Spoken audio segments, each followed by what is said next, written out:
જી મિત્રો, આજે છે ને બહુ તમને એક દુઃખદ ઘટનાની વાત કરવી છે. એ દુઃખદ ઘટના એવી છે કે મારા ફ્રેન્ડ્સને ત્યાં એક 39 વર્ષના વ્યક્તિનું ડેથ થઈ ગયું. મેરેજમાં હતા, ગરબા રમતા હતા અને ત્યાં એમને પડી જ ગયા અને એમને હોસ્પિટલ લઈ જવામાં આવ્યા ત્યારે એમને છે ને મૃત જાહેર કર્યા.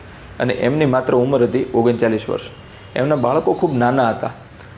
બાળકો નાના હોવાના કારણે એમનું જે ભણતર બાકી હોય, એમની કોલેજ બાકી હોય, એમના મેરેજ કરવાના બાકી અને એમને વ્યવસાયમાં જવાનું પણ બાકી હતું. તો ખાસ તમારા આવા નજીકના કોઈ વ્યક્તિ હોય ને એમને ખાલી એક વખત પૂછવાનું તમે શરૂ કરો, શું તમારો ટર્મ પ્લાન છે?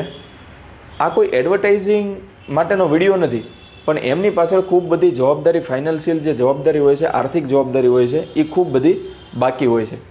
તો આજે જો તમે નાની મોટી જો સેવા કરવા માંગતા હો ને તો પણ બી તમે પૂછો કે ભાઈ તારો ટર્મ પ્લાન છે કે નહીં. જો ન હોય અને જો સારી સગવડતા હોય તો ખાસ તમે ટર્મ પ્લાન લેવાનું ચૂકશો નહીં.